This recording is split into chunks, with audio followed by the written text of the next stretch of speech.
Alright, so you wanna get free money to buy some skins. Well, I'm doing a giveaway. Basically, this is how it's gonna go.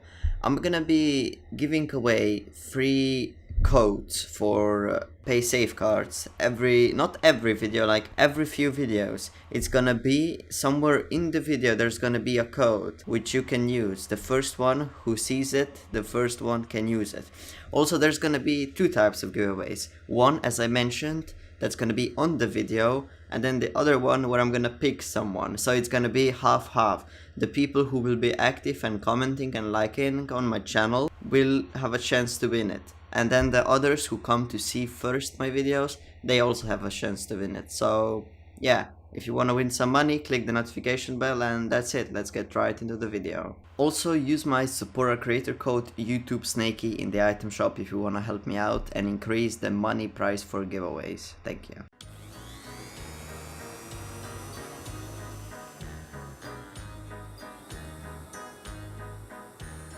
His pussycat had 4 propellers placed into its paws. Alright, honestly, who in their right mind puts their cat on a drone and puts... How can you even put something like that on a dead cat? I mean, you have to be a psychopath or something. It's not normal. The truth.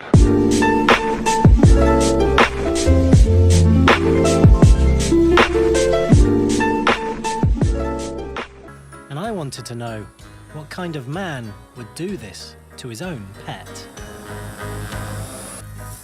One day, Orville got killed by a car just around the corner here.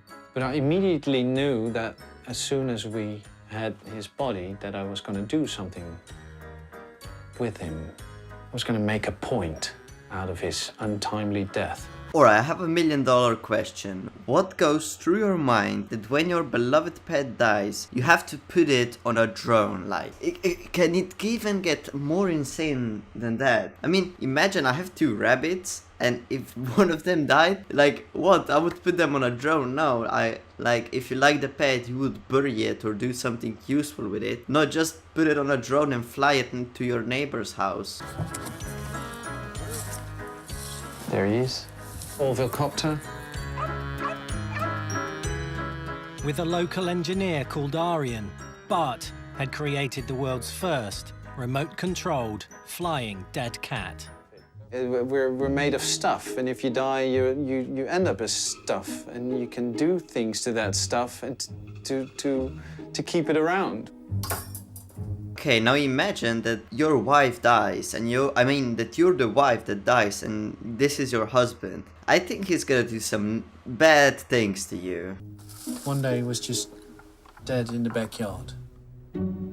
Oh, mother's milk. I wanted to make a cheese out of that. Breast milk? Yeah. As in your partner's breast milk, or...? Yeah. I remember when one of my grandmas died, that I stood there at the bed and I saw the body of my grandma, the woman that we all loved as kids. But I couldn't resist prodding her. It's like, what does it feel like when you're not here anymore? It was stiff and cold, and I wanted to know. Was it difficult cutting up your own pet? I have no problem taking the skin off a cat, even my own cat. After it's dead, it's not a cat anymore. It's just carbon in a shape, a cat shape. Bart invited me into his shed, where it became clear that his cat was not the first animal he'd been trying to make fly, and certainly wasn't his last. It's an ostrich. Having phoned every ostrich farm in the Netherlands, Bart eventually got his hands on one that had died during the cold winter months. Okay, now imagine that this guy knocks on your door and he's like, hello, I have a business. When your wife dies, can I get her body to make her fly? Or coming to an animal farm or animal shelter. Hello, when your dog dies, call me up. I'm gonna pick up your dog and make it fly. I mean, honestly, what goes through your mind? I mean, maybe he's gonna make a big business out of it. I mean, some people will do it because there's a lot of weird people who wanna... Someone is gonna pay him to do this. I'm certain. It's got a 50-kilo lift and it's 12,000 watts.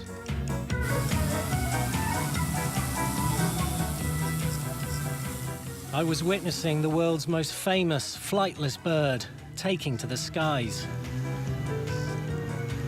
When I was a kid, I wanted to be an inventor. I'm making things fly that usually can't.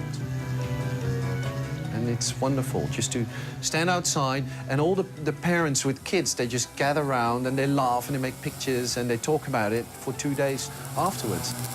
What better thing to do? That's a very, very good feeling. And I know the ostrich would have wanted it no other way.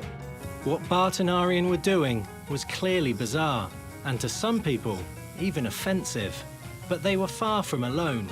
Creations from dead creatures had become popular around the world, from expensive art to eBay auctions. Social media sites with hundreds of thousands of followers were dedicated to the world's weirdest taxidermy. With fashion and interior design pushing the trend, I wondered if death had now become a legitimate business. Honestly, I have nothing else to say. This is just becoming something absurd. So yeah, that's about it. I hope you enjoyed, learned something new. Don't put your pets on a drone, and that's for it. Peace. Tell me pretty lies, look me in the face. Tell me that you love me.